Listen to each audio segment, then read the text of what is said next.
नमस्कार दोस्तों, आज का टॉपिक है गुस्सा यानी एंगर। कभी कभी हमें सोचने पर विवश करता है कि क्या गुस्सा हमें वाकई आता है या हम जानबूझकर समय और परिस्थिति के अनुसार इसको क्रिएट करते हैं। जब कोई ऑफिस में जाता है और उसका बॉस उसको दो चार बातें सुना देता है, चाहे उसकी गलती हो या ना हो, तो उस समय वो आदमी क्या होता है, चुप हो जाता है, चुपचाप उसकी बातें सुनते रहता है। लेकिन जब वो घर वापस आता है तो छोटी छोटी बातों पर अपने बच्चों के ऊपर, अपने पत्नी के ऊपर, बीवी के ऊपर वो गुस्सा निकाल देता है। मान लीजिए एक आदमी रोड पर, आपने बहुत लोग को देखा होगा, दादा बन के घूमते रहते हैं, लेकिन वही दादा जब किसी कारणवश पुलिस स्टेशन में जाते हैं तो पुलिस इंस्पेक्टर उनको दो चार गालियां सुनाता है, लेकिन वही आदमी चुपचाप सुनते रहता है, उसके मुंह से एक शब्द नहीं निकलता है। तब उसका गुस्सा कहाँ जाता है? उसको गुस्सा करना चाहिए। आपने देखा होगा लड़के की शादी में उसके जो निकट संबंधी होते हैं, जैसे मामा, दादा, पिताजी, उसके भाई, जीजा जी, ये लोग छोटी छोटी लड़की वाले को छोटी छोटी सी बातों पर गुस्सा लेकर बैठ जाते हैं। लगेगा कि पूरा आसमान सर पर लेकर बैठे हुए हैं। तो लेकिन उसके बाद थोड़े ही दिनों बाद उनको कोई पूछता नहीं है और तब उनका गुस्सा कहाँ चला जाता है। दोस्तों, वैज्ञानिकों के हिसाब से हमारे ब्रेन में एक न्यूरोट्रांसमीटर होता है जो एक केमिकल का रिलीज करता है, जिसकी वजह से गुस्सा पैदा होता है, और वह केमिकल है कैटेकोलोरोमाइन्स नाम का एक केमिकल है जो हमारे ब्रेन में रिलीज होता है। और जैसे जैसे उसका लेवल बढ़ते जाता है वो हमारी गुस्सा ऊपर होते जाती है, और जैसे जैसे वो डाउन होता है हमारी गुस्सा वैसे वैसे डाउन होते जाती है। दोस्तों, गुस्सा एक एनर्जी है। ये आप या तो इसको डिस्ट्रक्शन में लगाइए या कंस्ट्रक्शन में लगाइए, आप दोनों तरीके से इसका ये इस्तेमाल कर सकते हैं। यह टोटली आपके ऊपर निर्भर करता है कि आप इस गुस्से को किस तरह निकालते हैं। गुस्सा निकालने का मेन तीन तरह के हो सकते हैं, तीन तरीके हो सकते हैं। पहला तो आप लोगों पर गुस्सा निकाल दीजिए। तो क्या होगा, जब आप किसी दूसरे के ऊपर गुस्सा निकालते हैं तो दो बातें वो बोलता है, चार बातें आप बोलते हैं। धीरे धीरे एंगर, गुस्सा बढ़ते जाता है और माहौल गर्म होते जाता है। जब माहौल इतना गर्म हो जाता है कि हो सकता है उसमें से चिंगारी पैदा ले ले, मतलब कि एक दूसरे का सर फोड़ ले। आजकल तो इतना भी होता है कि छोटी छोटी बातों पर लोग पिस्टल से गोली मार देते हैं। दोस्तों, दूसरा तरीका कुछ लोग इस्तेमाल करते हैं अपने आप को हार्म करके। वो क्या करेंगे, सुट्टा पे सुट्टा, पेग पे पेग लगाना शुरू करते हैं और अपने आप को कष्ट देते हैं। लास्ट में उनकी जो लाइफ होती है बहुत बेकार हो जाती है, अंधेरे में चले जाते हैं। तीसरे तरह का गुस्सा होता है निकालने का तरीका कि आप अपने काम पर निकालिए। मान लीजिए कोई आपको कमेंट्स करता है कि तुम तो नकारा हो, निकम्मा हो। ऐसा आपके साथ हुआ होगा कि आपके रिलेटिव ही आपको जो कुछ काम नहीं करते हैं, दुनिया में नहीं कर पाए वो कुछ काम, वही आदमी आपको आकर के दो चार बातें सुना के जाता है कि ये तो निठल्ला है, निकम्मा है, ये कुछ नहीं करेगा।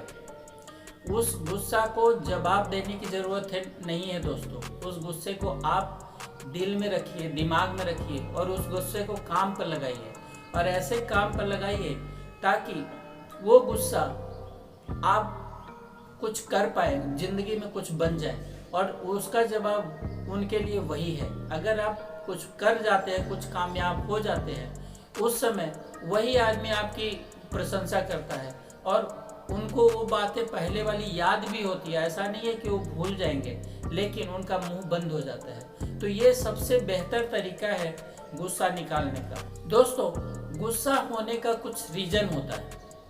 उनमें से मेन रीजन मैं जो बताने जा रहा हूँ वो है कि अगर कोई आपकी धारणा को या आपकी बातों को काटे तो आप गुस्सा हो जाते हैं।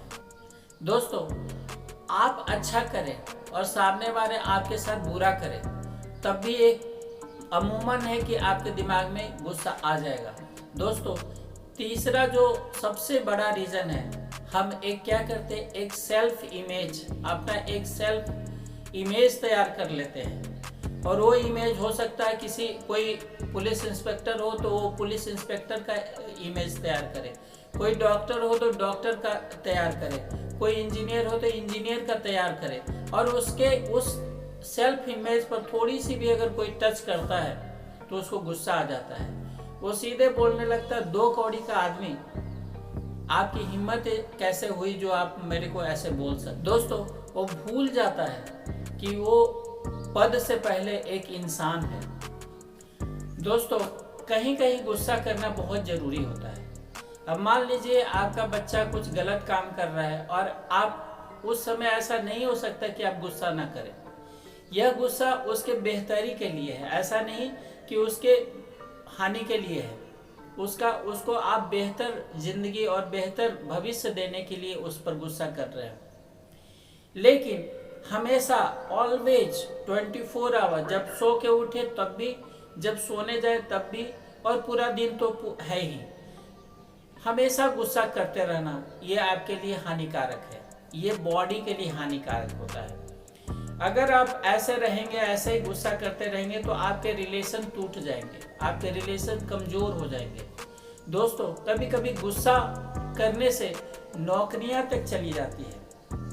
दोस्तों, गुस्सा एक पॉइजन है, जो एनर्जी हमारे जो दिमाग में जो पैदा हुआ है वो हमारे पूरे बॉडी में जाता है, और जब बॉडी में जाता है वही पॉइजन, तो हमें क्या करता है, दिल की बीमारी पैदा करता है, डायबिटीज हो जाता है, कमजोर एंटीबॉडी जो तैयार होना था, बॉडी जो रोगों से लड़ती है वो कमजोर हो जाती है, हाइपरटेंशन हो जाता है, सर दर्द हो जाता है, मतलब कि बहुत सारे चीज़ें, बीमारियां आप उसको मोल ले लेते हैं।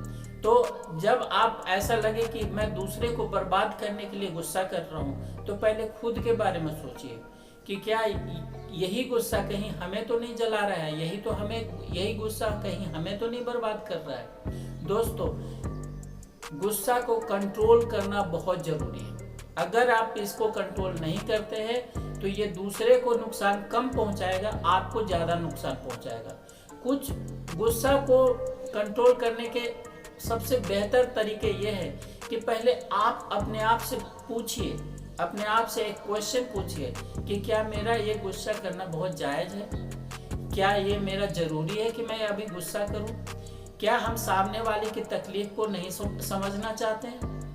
अगर सामने वाले की तकलीफ को हम ध्यान में रखेंगे कि हो सकता है कि वो किसी और कारण से अभी गुस्सा हो और उसकी वाकई में अगर कोई तकलीफ हो, तो क्या हम उसमें झांकने की ज़रूरत नहीं है, देखने की ज़रूरत नहीं है।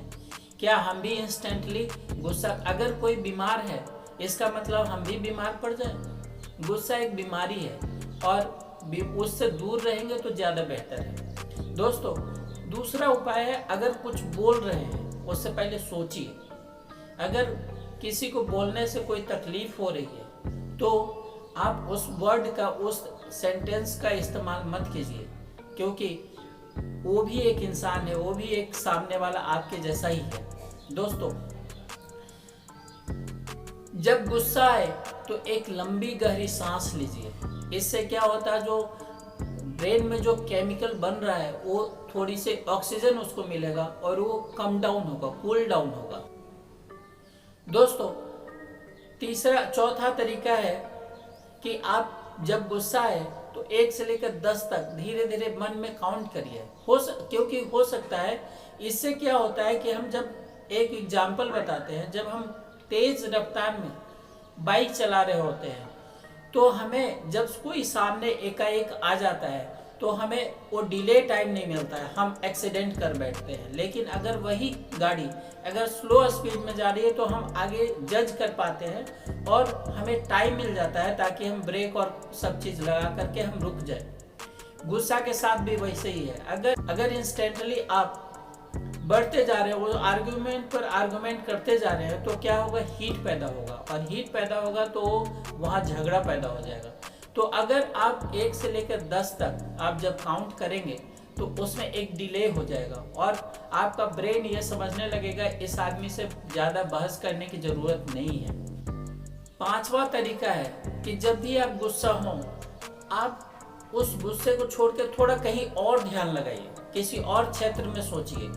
तो हो सकता है उस समय के लिए जब आपका गुस्सा ठंडा हो जाएगा तो वो जल्दी आएगा नहीं। दोस्तों, गुस्सा को कंट्रोल करना बहुत ज़रूरी है।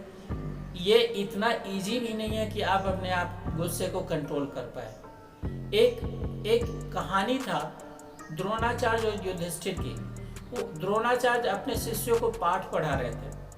पाठ पढ़ाने के दौरान जब उन्होंने अगले दिन पूछा कि मैंने आपको क्या पाठ पढ़ाया, तो सभी, इवन दुर्योधन ने बोला, गुरुदेव आपने जो पाठ पढ़ाया था कि हमें गुस्सा नहीं करना चाहिए, जबकि आपको पता है कि दुर्योधन कितना बड़ा गुस्सैल आदमी था। वहीं जब युधिष्ठिर से पूछा गया कि भाई तुम बताओ मैंने पाठ क्या बोला था, तो युधिष्ठिर ने बोला, गुरुदेव मुझे पाठ याद नहीं है।